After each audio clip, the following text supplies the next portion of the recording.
print, email, Facebook, Twitter. More. May 1968. The French general strike that changed the world. This month marks the 50th anniversary of protests that saw around 10 million people take to the streets of Paris, sending shockwaves across the globe. The joint protests by students and workers became one of the largest general strikes ever seen, influencing discussion, politics, music and art across the decades since. What happened in May 1968? Civil unrest rocked much of the world in 1968, with protests in Prague, Mexico City and Chicago, but it was in France that the revolts took hold, bringing the economy to a halt and even causing President Charles de Gaulle to flee the country. Events began in the Nanterre campus of the University of Paris in the western suburbs of the city, where there were a series of student occupations and strikes over, among other things, the right for male students to visit the women's dormitories. The university, the Sorbonne, was then shut down by the administration of President de Gaulle. The major student demonstration was attacked by police using gas and truncheons. Thousands of students held their ground and set up barricades in the streets of Paris' Latin Quarter. They tore up cobblestone pavers and held off police all night from behind the barricades. As the protests unfolded, the students' grievances were greeted sympathetically by workers elsewhere in Paris and throughout much of French society. On the morning of May 11, the leading French trade union federations, the CGT and CFTT, decided to call for a general strike in opposition to the police brutality seen that night on the barricades, together with a mass demonstration in the streets of Paris and in the provinces. For weeks, students and factory workers were joined by other workers, including footballers occupying the headquarters of the National Football Federation, and radical priests occupying churches. By the last week of May, 10 million workers, roughly two-thirds of the French workforce, were on strike and the fifth largest economy in the world was paralyzed. On May 29,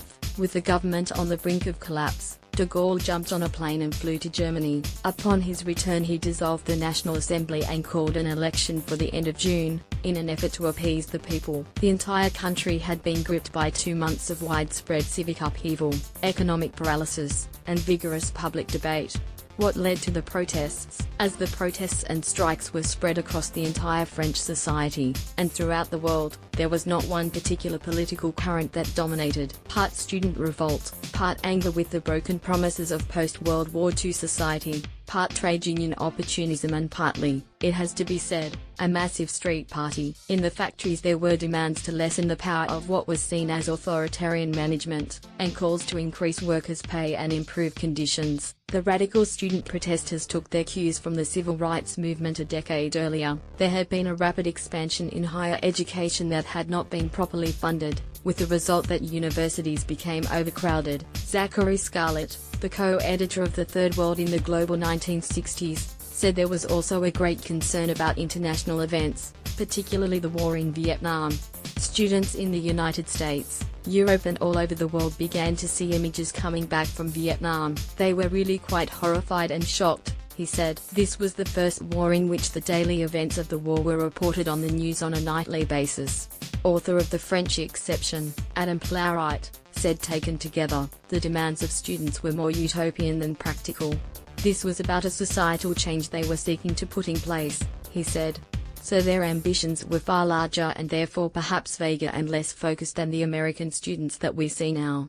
What was the immediate fallout? For the most part, the systems of the Fifth Republic remained in place. There were still a few people on strike by the time elections arrived, but they soon went back to work, and the June elections actually increased the majority of incumbent President de Gaulle. However, Mr. de Gaulle was soon driven into retirement when he held a referendum early in 1969 and was defeated. Historian and social activist Ian Birchall said there were many important shifts made in factories. I think the more authoritarian managements often found it very hard to be quite as authoritarian as they had been before, he said.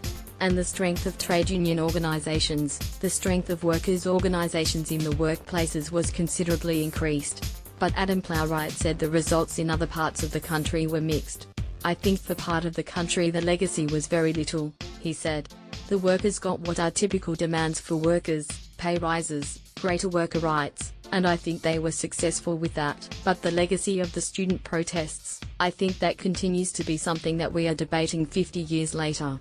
How are the protests remembered today? Today, the events of May 1968 are commonly seen as the moment when conservative views on authority, religion and morality began to be challenged by liberal views on sexuality, individual freedom and human rights. 10 years ago, former French President Nicolas Sarkozy referenced the strikes in a speech, calling for an end to the spirit of '68 once and for all. Current French President Emmanuel Macron has chosen to sidestep the issue, and there will be no official commemoration of the 50th anniversary of the protests. Dr. Scarlett said the era's legacy is important because it is still deeply embedded in our societies, not just in the Western world but around the globe. He pointed to its influence on the #MeToo and Black Lives Matter movements. The 1960s I still think remain central to how protest movements compose themselves, how they build their slogans, how they confront power, he said. A lot of this is taken directly from the example of the 1960s. Ian Birchall said the lessons of May '68 still resonate with mass protests today.